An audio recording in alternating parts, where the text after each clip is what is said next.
This semester, to earn your black stripe, you're going to have to break a board.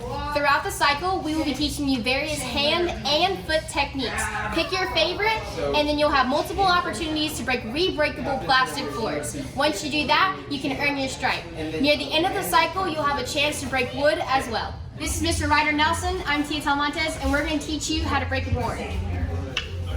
So first, Mr. Ryder is going to come up to his board holder and adjust the board wherever he wants it for his break.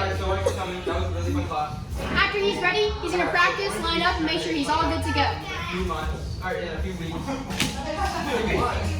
Great. He's going to get to his spot, he's going to go attention, he's going to bow. Once he bows, any movements toward the board count as his attack. So he has to break the first time. Now we're going to face front.